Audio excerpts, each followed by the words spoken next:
샬롬, 예배 자리로 오신 여러분을 환영합니다. 그리고 축복합니다. 우리 하나님 말씀 함께 보겠습니다. 빌립보서 4장 4절에서 7절 말씀입니다. 빌립보서 4장 4절에서 7절 말씀. 제가 가지고 있는 성경 신약 322페이지입니다. 빌립보서 4장 4절에서 7절 말씀 제가 읽겠습니다. 눈가기로 잘 따라와 주시기 바랍니다. 주 안에서 항상 기뻐하라. 내가 다시 말하노니 기뻐하라. 너희 간용을 모든 사람에게 알게 하라. 주께서 가까우시니라. 아무것도 염려하지 말고 다만 모든 일에 기도와 간구로 너희 구할 것을 감사함으로 하나님께 아뢰라. 그리하면 모든 지각에 뛰어난 하나님의 평강이 그리스도 예수 안에서 너희 마음과 생각을 지키시리라. 아멘. 기도하겠습니다. 하나님 감사합니다. 우리 신자들에게 참된 평화가 있음은 하나님의 은혜가 있기 때문입니다.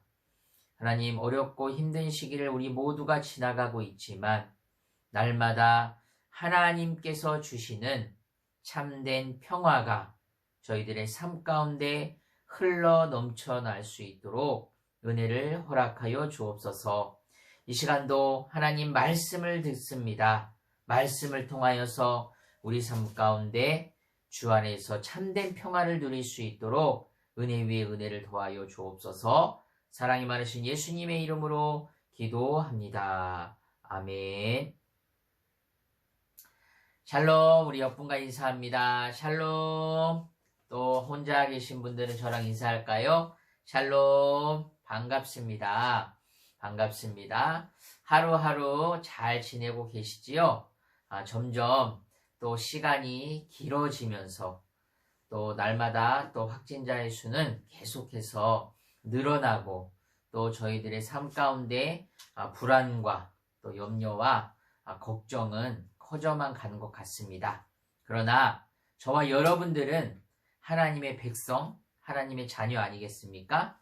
하나님의 자녀로서 또 하나님이 주시는 참된 평강과 평안이 저와 여러분의 삶 가운데 있다는 사실을 꼭 기억하시길 바랍니다. 그래서 우리의 마음을 또 오늘도 하나님이 주장하시고 또 하나님의 말씀으로 평안을 또 평강으로 인도하시는 은혜가 있기를 사모하는 마음으로 우리 함께 예배하도록 하겠습니다.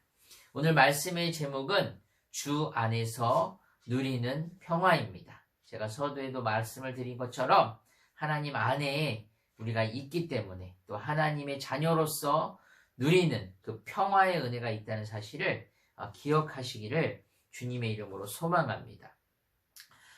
죽음이 길을 가고 있었습니다. 그리고 한 사람이 멈춰서서 질문합니다. 당신 이제 무엇을 하려고 합니까? 죽음이 대답합니다. 1000명을 죽일 것이요. 그 남자가 말했습니다. 끔찍하군요. 죽음이 다시 말합니다. 그것이 내가 하는 일이요. 다음날 그 남자는 자기가 만나는 사람마다 죽음의 계획에 대해서 경고를 해주었습니다. 날이 거의 저물 무렵 그 남자는 다시 죽음을 만났습니다. 그리고 말했습니다. 당신은 1000명의 사람을 죽이겠다고 하지 않았습니까? 그러나 실제로 죽은 것은 10,000명이나 되었소 라고 말했습니다. 죽음이 다시 이야기합니다. 내가 죽인 것은 1000명뿐입니다. 나머지는 걱정과 두려움이 죽인 것이요. 사랑하는 여러분, 많은 사람들이 염려를 가지고 살아갑니다. 염려가 무엇입니까?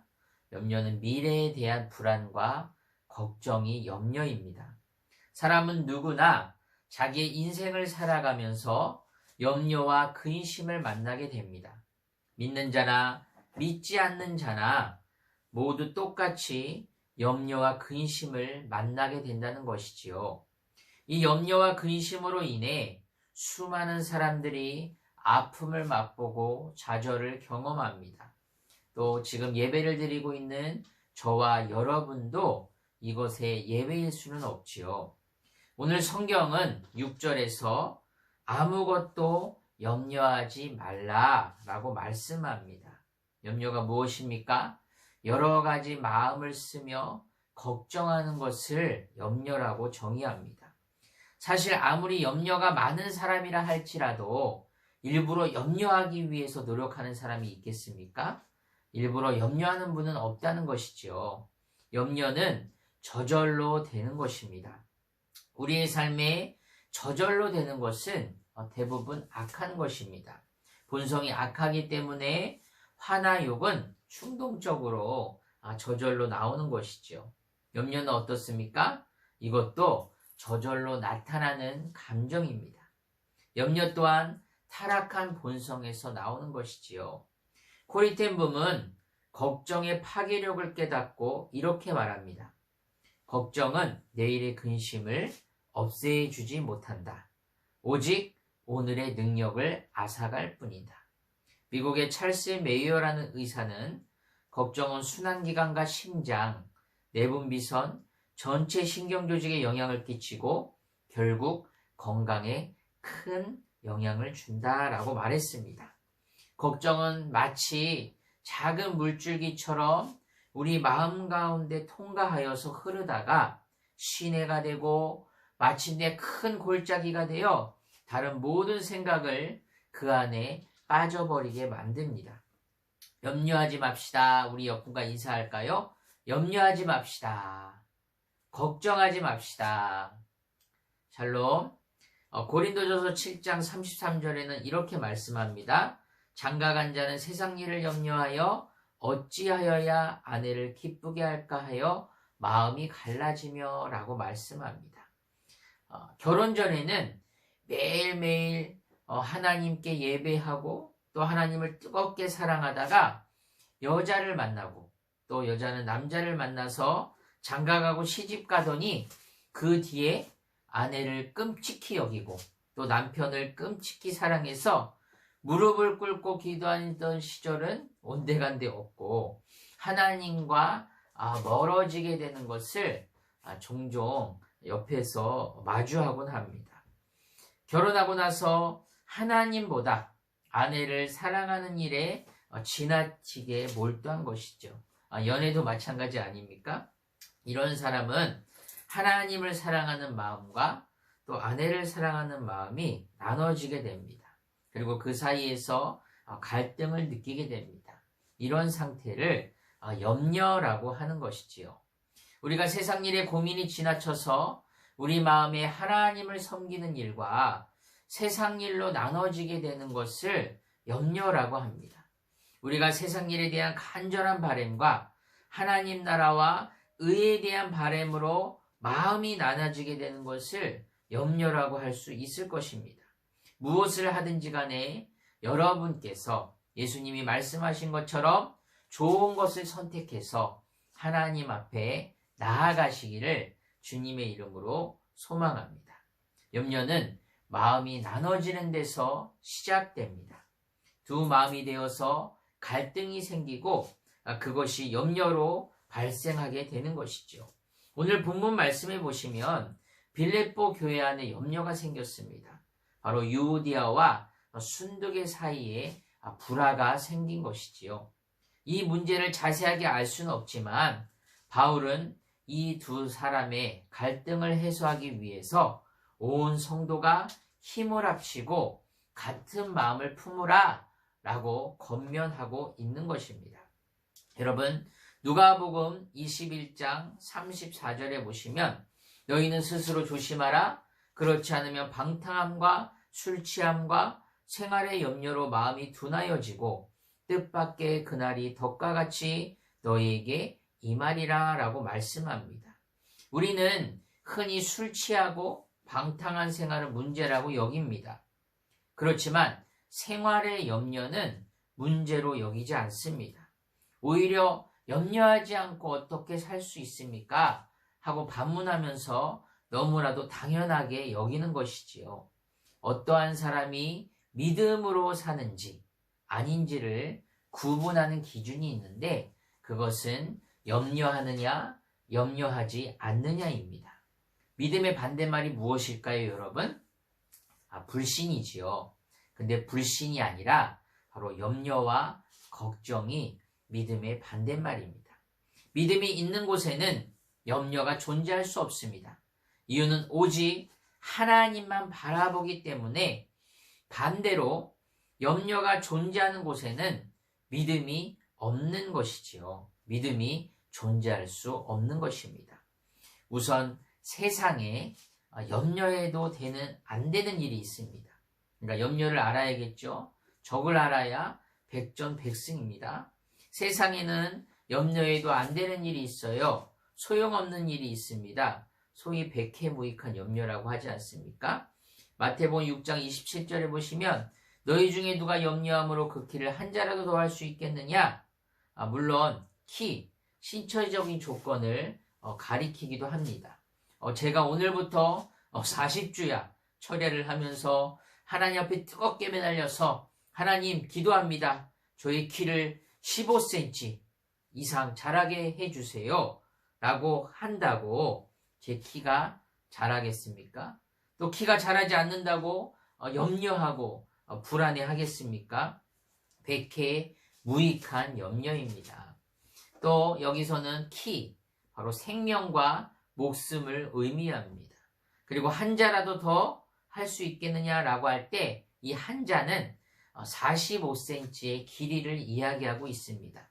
그러니까 다시 말씀드리면 목숨, 바로 생명의 시간의 길이를 이야기하는 것이죠. 그래서 자신의 생명을 조금이라도 더할 수 없다는 것입니다. 그러니까 염려한들 생명의 시간을 조금도 더할 수 없다라고 말씀하고 있는 것이죠. 이 말씀이 의미하는 바가 무엇입니까? 염려의 한계를 말씀해주고 있는 것입니다. 바로 염려는 아무런 도움이 되지 않는다는 것이지요. 세상에는 우리의 힘으로 이뤄낼 수 있는 일들이 있습니다. 이런 일들은 염려할 필요가 없겠지요. 우리의 힘으로 이뤄내면 되기 때문입니다. 세상에는 우리의 힘으로 도저히 이뤄낼 수 없는 일들이 있습니다. 이런 일들 역시 염려할 필요가 없습니다. 아무리 염려해도 변할 것은 없기 때문인 것이죠. 차분히 생각해보면 염려할 필요가 없습니다. 우리가 어리석게 속아서 염려하는 것입니다. 베드로전서 5장 7절 말씀에 보시면 너희 염려를 다 주께 맡기라. 이는 그가 너희를 돌보심이라 라고 말씀합니다. 염려를 맡기려고 노력해서 없어지는 게 아닙니다. 노력해서 없어질 것 같으면 염려할 필요도 없겠지요. 우리는 염려를 맡기려고 노력하는 대신에 바로 위대하신 하나님, 좋으신 하나님, 바로 그 하나님을 더욱더 의지하시기를 주님의 이름으로 소망합니다. 지금 우리는 염려가 많은 시간을 지나가고 있습니다. 또 알게 모르게 두려움과 또 염려와 걱정에 대한 여러 가지 미래에 대한 불안함들이 우리를 짓누르고 있습니다. 그러나 이 염려를 우리가 물리치기 위한 방법은 염려를 없애기 위해서 염려를 생각하지 않는 것이 아니라 바로 하나님의 말씀을 더욱더 묵상하고 붙잡게 될 때 바로 우리 안에 하나님의 평강으로 말미암아 염려가 물러가게 되는 것이지요. 바로 우리가 껌껌한 방 안에 들어와서 빛을 딱 켰을 때 어둠이 금세 사라지는 것처럼 바로 하나님을 의지하는 백성, 바로 하나님께서 주시는 평강의 은혜로 말미암아 염려는 사라지게 되어 있다는 것입니다. 그래서 우리가 하나님이 어떤 분이신지를 바로 깨닫게 되고 알게 될 때 우리의 염려는 자연스럽게 하나님께 맡겨지게 되는 것입니다. 많은 성도들이 하나님께 모든 염려를 맡기는 것이 어렵다라고 이야기를 합니다. 돈에는 여러분 염려를 맡기는 게 쉽지 않습니까? 돈이 얼마나 있느냐에 따라서 우리의 마음은 달라지는 것 같아요. 천난도 있을 때와 만난도 있을 때 마음이 어떻겠습니까? 다르겠죠.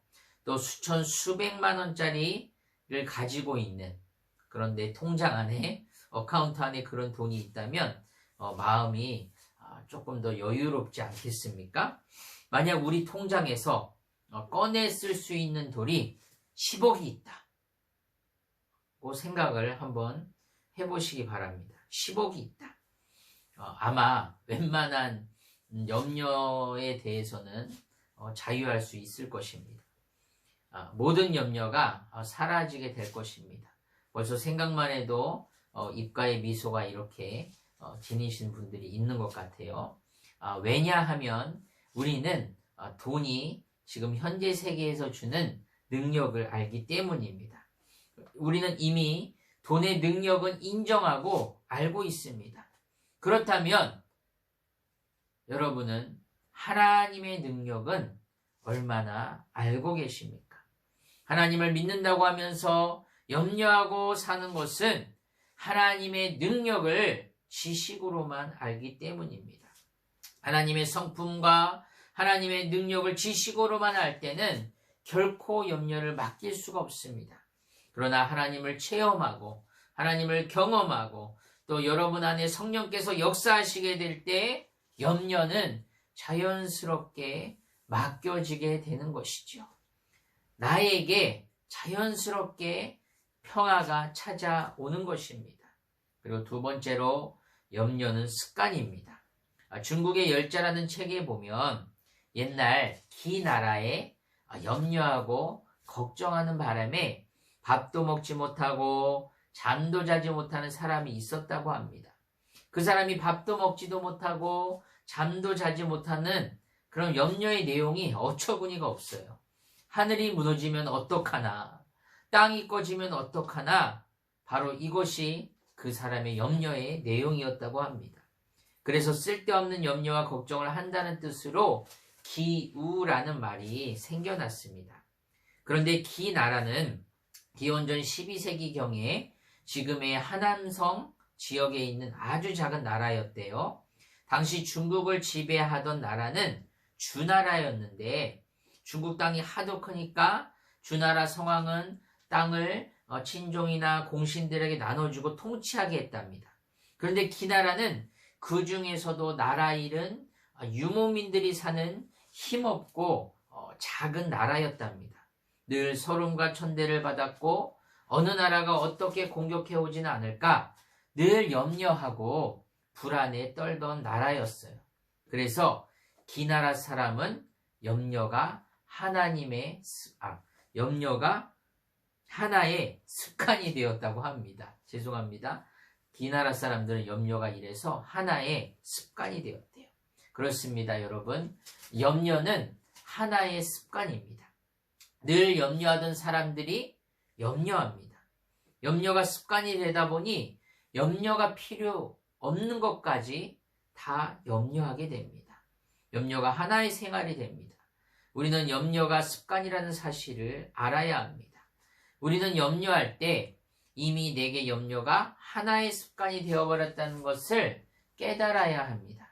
그래서 걱정도 팔자다라는 말이 있는 것이지요. 염려는 불어난다는 사실을 기억하시기 바랍니다. 여러분, 오래된 팝송 중에 하나인 Don't worry, be happy 라는 팝송 아시지요?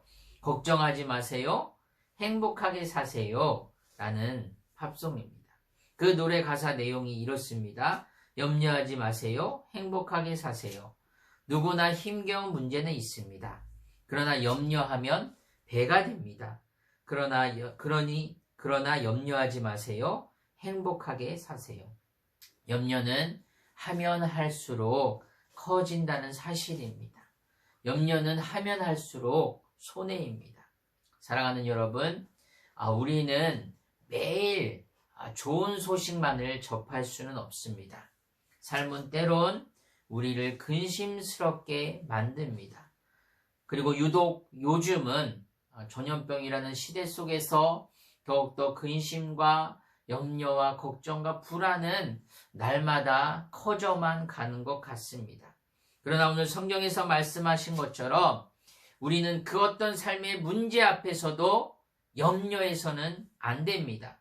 왜냐하면 우리의 내면에는 우리의 생각을 순찰하시는 하나님의 평강이 있는 줄로 믿으시기를 바랍니다. 주님의 이름으로 소망합니다. 기도를 통해 하나님이 주시는 평화를 경험해 보셨습니까? 사도 바울의 상황은 지금 어떤 상황이었습니까? 인간적으로 볼 때 기도할 수 없는 상황이었습니다. 감사할 수 없는 상황이었습니다. 기뻐할 수 없는 상황이었습니다. 그럼에도 불구하고 사도 바울은 말하기를 항상 기뻐하라, 내가 다시 말하노니 기뻐하라 라고 말씀합니다.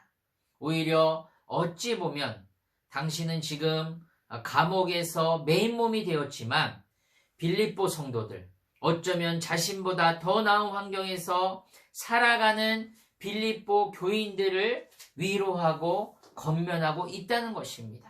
그리고 지금 그들의 교회 가운데 있는 그 문제로 인해서 발생한 그 염려 속에서 바울은 오히려 기뻐하라, 내가 다시 말하노니 기뻐하라 라고 강조하면서 염려하지 말라라고 말씀하고 있는 것이죠. 어떻게 사도 바울의 삶 속에서 이런 삶이 나왔겠습니까? 이 원천이 어디에 있는 것이겠습니까? 만약 사도 바울이 개인 생활과 환경 가운데 염려로 가득하였다면 하나님의 귀한 사명을 결코 감당하지 못하였을 것입니다. 우리의 원천, 바로 주 안에서 모든 일에 기도와 간구로 우리의 모든 상황과 문제들을 감사함으로 아뢰게 될 때 모든 지각 위에 뛰어난 하나님의 평강이 우리 마음과 생각을 지키실 줄로 소망합니다. 사도 바울의 삶 속에서 개인 생활 그리고 그 염려, 만약에 다음은 어딜 가야 하나, 내가 죽으면 어떡하나, 또 풍랑 가운데서 또 죽으면 어떡하나, 하나님의 일을 내가 어떻게 잘할 수 있을까 등등 여러 가지 두려움과 염려로 가득하였다면 하나님의 사명을 감당할 수 없었을 것입니다. 우리가 염려와 걱정 가운데 시달리면 결코 아무것도 할 수 없는 것이지요. 우리의 힘은 한정되어 있습니다. 때문에 개인 문제를 염려하면 염려할수록 우리는 하나님 나라를 위하여 일할 여력이 없어지는 것입니다.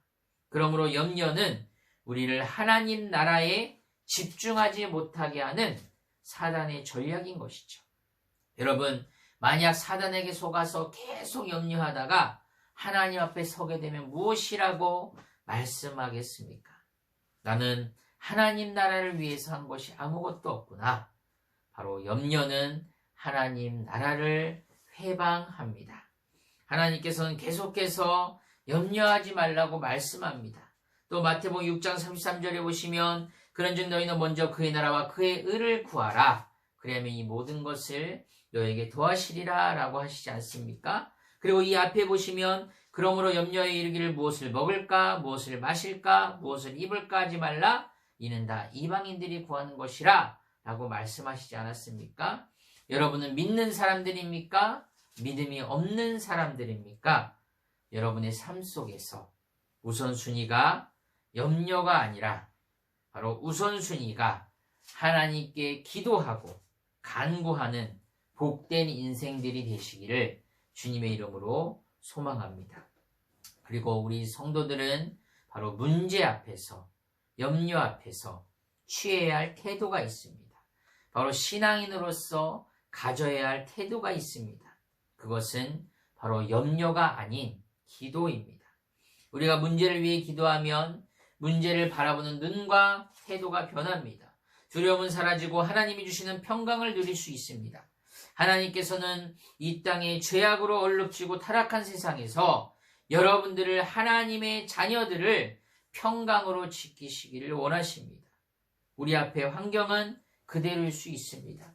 여러분의 삶 속에서 일어나는 크고 작은 일들, 그 모든 것으로 하여금 우리 앞에 다가올 수 있는 것, 바로 염려라는 것, 우리가 인정할 수밖에 없습니다. 그러나 그 염려 앞에서 감사함으로 기도하는 태도를 취할 수 있기를 주님의 이름으로 소망합니다.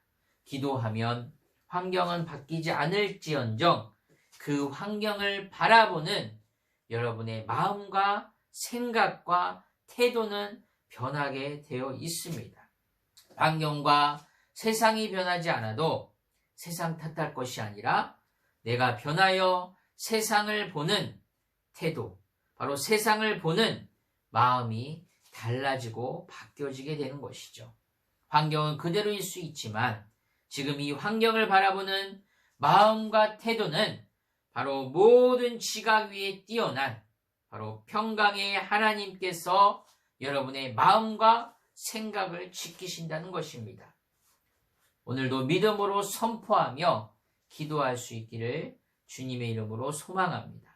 성숙한 그리스도인은 항상 문제없는 그리고 갈등 없이 신앙생활을 하는 사람이 아닙니다. 갈등이 있을지라도 그 가운데에서 나의 삶의 모든 영역에서 바로 일치와 하나됨의 방향성으로 나아가는 그리스도인이 성숙한 그리스도인인 것이지요. 바로 빌립보 교회 안에 있던 불일치와 불화가 그리스도 안에서 바로 하나님 앞에 모든 일에 염려하지 않고 기도하게 될 때 그것은 그리스도의 몸에서 바로 사랑과 하나됨을 방해할 수 없다는 것입니다. 그 염려 앞에서 감사함으로 기도할 수 있기를 주님의 이름으로 소망합니다. 중국의 워치만니 선교사님 잘 아시죠? 선교 사역을 하다가 병들어서 하나님 앞에 호소합니다. 부르짖습니다. 주님, 제 병을 고쳐주세요. 주님이 말씀하십니다. 내 은혜가 내게 족하다. 그러면서 또 다시 기도합니다. 사도 바울처럼요. 주님, 나의 병을 고쳐주세요. 또 다시 기도했습니다. 왜 고쳐주지 않으십니까? 다시 한번 기도합니다. 그때 또 내 은혜가 내게 족하다. 다시 또 매달려서 기도합니다. 하나님, 어찌하여 내 은혜가 내게 족하다고만 말씀하십니까? 그러면서 몸부림을 치면서 하루 종일 엎드려 기도합니다. 기도하다가 피곤해서 잠이 들게 되었어요. 배를 타고 양자강을 건너는 꿈을 꾸게 되었습니다. 엄청난 큰 바위가 앞에 나타나서 더 이상 배가 나아갈 수 없게 되었어요. 그리고 또 꿈속에서 기도합니다. 하나님, 이 배가 지나가게 도와주세요. 그때 하나님의 음성이 들려옵니다. 내가 바위를 옮겨주랴. 아니면 물이 불어나서 지나가게 해주랴. 그래서 워치만이 이렇게 부탁했습니다. 물이 불어나게 해주세요. 그러자 순식간에 물이 불어나서 바위를 물이 덮어서 강을 무사히 건너갔다고 합니다. 그 꿈 이후에 워치만니는 자신에게 있는 육체의 가시를 제거해달라 하지 아니하고 넘치는 은혜를 하나님께 구했다고 합니다. 여러분, 지금 우리의 환경은 모두가 동일하게 경험하고 있습니다.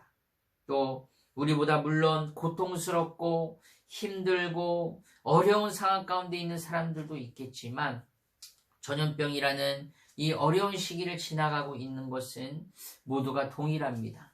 물론 그거에 대한 염려와 또 그거에 대한 고통의 경중은 사람마다 다를 것입니다. 그러나 분명한 사실 한 가지는 바로 우리는 예수 그리스도의 마음과 생각으로 하나님의 평강이 지금 저와 여러분의 삶 가운데 중심이 되고 있다는 사실을 여러분들이 잊지 않기를 주님의 이름으로 소망합니다. 거세게 몰아치는 바다 한가운데 작은 통통배, 돛담배 한 척을 타고 가는 사람의 마음이 어떻겠습니까? 이 배가 언제 침몰할까? 내가 가고자 하는 목적지까지 갈 수 있을까? 불안과 염려 가운데서 살아갈 수밖에 없을 것입니다.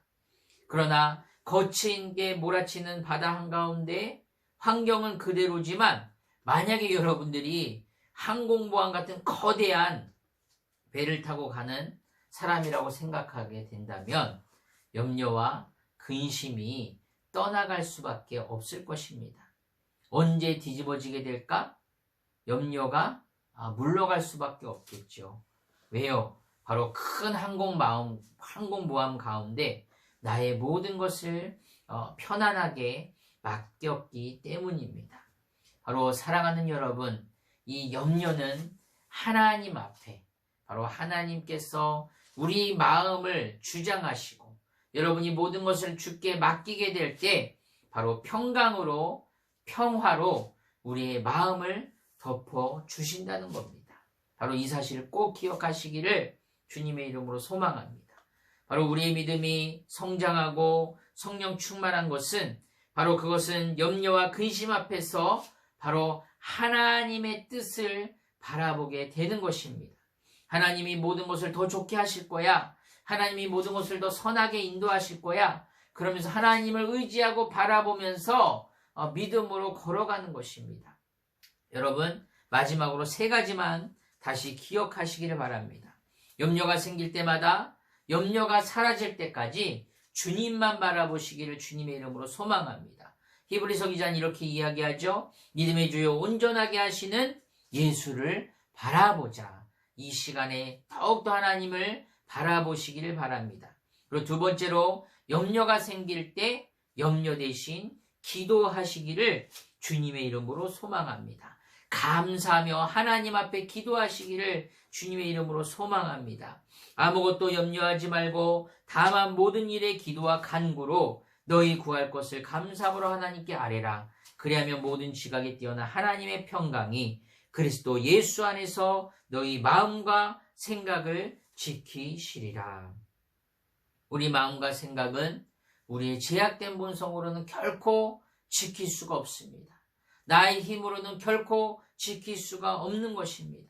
누가 지켜주십니까? 바로 그리스도 예수 안에서 하나님의 평강이 여러분의 마음과 생각을 지켜주시는 것입니다. 그리고 마지막 3번째로 염려가 생길 때 하나님 나라를 위하여 더욱더 애쓰고 힘쓰시기를 주님의 이름으로 소망합니다. 마태복음 6장에서 아까 말씀드린 것처럼 그런즉 너희는 먼저 그의 나라와 그의 의를 구하라 라고 말씀하신 것처럼 염려 중에도 바로 하나님 나라를 위해서 또 하나님을 위해서 열심히 애쓰며 살고자 하는 하나님을 더욱더 의지하는 그런 마음들이 저와 여러분의 삶 가운데 넘쳐나시기를 주님의 이름으로 소망합니다. 우리 기도하겠습니다. 하나님 감사합니다. 하나님께서 우리 마음 가운데 평강을 허락하시지 않으면 우리는 결코 평안할 수 없을 것입니다.